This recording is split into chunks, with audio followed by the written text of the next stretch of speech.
So the whole 2-track mix. The whole 2-track went through hitting this. that. Yeah.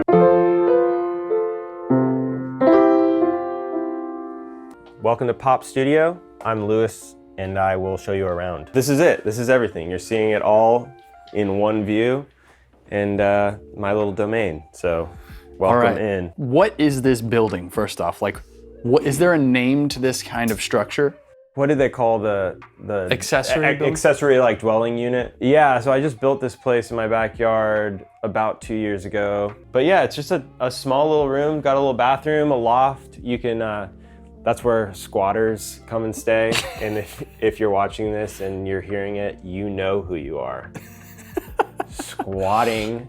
So the first things that jump out to me, one, everything is kind of in the same room. You still have little spaces. Yeah, it's a production space for sure, like hanging with people creatively, you know. But you've got a bathroom, a closet, I'm gonna guess that's a closet, and storage up in the loft. Yeah. That's huge. It is. It can get messy still pretty quick, and if I'm not careful, I'll just pack that loft full of crap. That closet is a closet right now. Eventually I'm gonna kind of deaden it a bit more, make it like an amp room, vocal booth if we need a super dead vocal sound. I've yet to need that when I'm tracking vocals.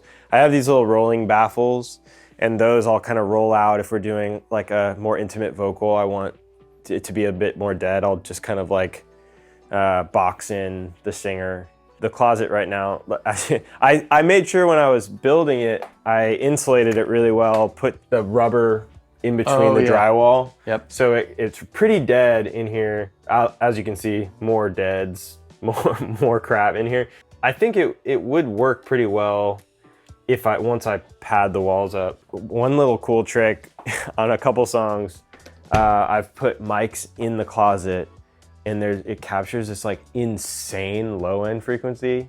It's just like this subby 20 hertz to like 60 hertz. And it's adding it under a kick. It's like pretty nuts. We've done the coals up top, kind of facing down into the room. I actually haven't done that on drums just because I don't have that many mics. So I usually need the coals for overheads or like little close rooms. But I think that would be pretty cool. Actually, we did that on the session that you engineered for Lippy. What's that studio called? Bunker 5. Bunker 5. Yep.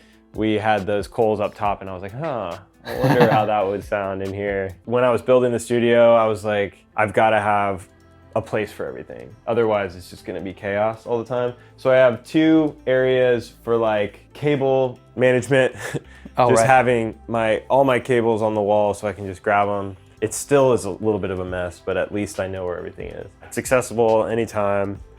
One of the main goals with this space was, like I said, to have it be a creative production space. I really wanted to make sure that anything that you could reach for was playable within a minute. You know, I don't want anything to take, like when you're walking into like Blackbird or like a nice studio in Nashville. Yeah.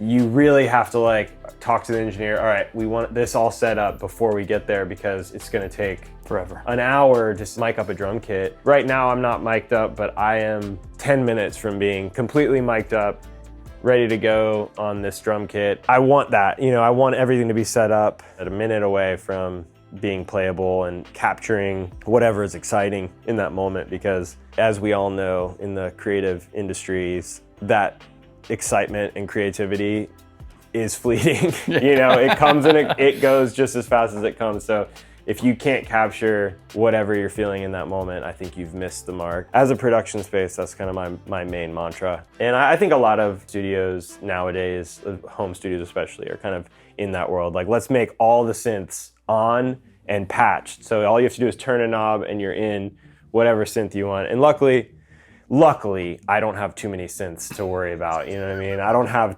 too much stuff. I basically just have to make sure that I can access like the Mellotron and this little Korg. And this is also my like MIDI, my MIDI keyboard right now, which is kind of small. Hilarious. It's kind of small. I don't like having a MIDI keyboard be like my main control station. I don't want a MIDI keyboard right in front of me all the time. It just doesn't inspire me. If I had a MIDI keyboard there, I wouldn't reach for the piano as much. Yeah. And I love the sound of this piano.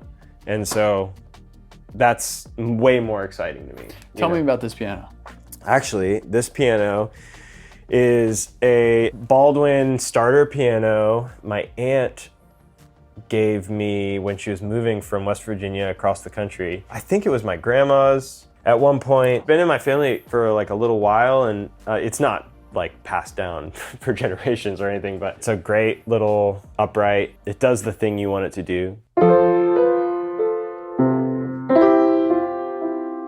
We've got a drinking drinks zone over here, Yeah. you know?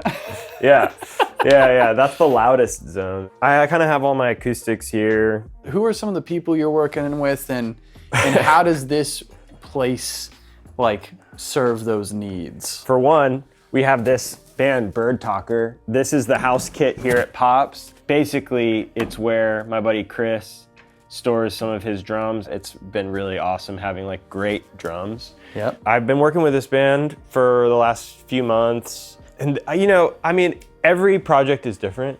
I feel like with Bird Talker, they come in, you know, their whole band is super talented. They have a great guitar player, great drummer. Zach and Danny, the two main songwriters, are like brilliant. So it's been really easy to kind of just like, we come in here, we explore what the song is that they're working on, or we write a song, and then we just kind of start going. And there's just, like I said, try to get things quick. Yep. Try to make sure that any inspiration is captured.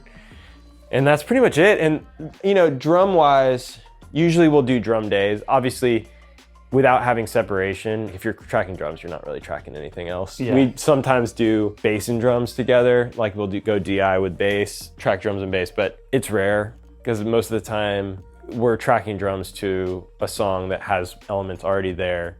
Every project is a little bit different. Sometimes I'm driving the creativity more. Like if it's maybe a developing artist or somebody who doesn't play many instruments, I'll usually just kind of like sit in the chair and start working on a beat or like some kind of like foundational elements. With Lippy, he and I kind of just did everything sitting around. He would play the keyboard, play the piano, play the mellotron, and we would just kind of like capture that kind of stuff and like really build out intricate tracks, more kind of pop tracks. Yep. And then we would, you know, overdub any other instrumentation, any other players that needed to come in. The room is small and you see everything. It's really not that small. This is awesome. What, 450 square feet or something like that? Yeah, exactly. Yeah, it's like with all of the closets and everything, it's like, yeah, right around 480, something like that. It's exactly what I wanted. After you spend the money and the time to build a space, I think you notice the things you do differently next time. I was really against isolation. Mm-hmm. I was like, I don't need it. I want it to be open. Yeah. I want to be able to see the drummer when they're playing, communicate really easily without talkback. I wish I had some sort of isolation between me and drums so I could hear what I'm tracking. Yeah. And that's it. Yeah. Just a little annoying. Yeah. It's not terrible. It's awesome. I love this space. But if I were to complain about anything, it's like, I'm starting to understand why studios are built the way they're built. I've realized unless you spend double the money and build a room inside a room, you're always gonna have those kind of issues, and it's fine. You know, you deal with it. If it's not planes, it's a train. Like there's so many studios in town with a train right next to the studio. Yeah. Oh yeah, absolutely. There's so many, it's wild. Hey, thanks for checking out this clip. If you're setting up your own studio and you have any questions about how to hook things up, what to plan for, what gear you are thinking about getting, how you want to go about it, you can schedule a call with me at andrewmastersmusic.com. It's a one-on-one, 1 hour consultation where you can ask me anything you want. The link is down in the description. Go schedule your call today. And if you're just chilling and you want to subscribe or watch another clip, click one of these two things.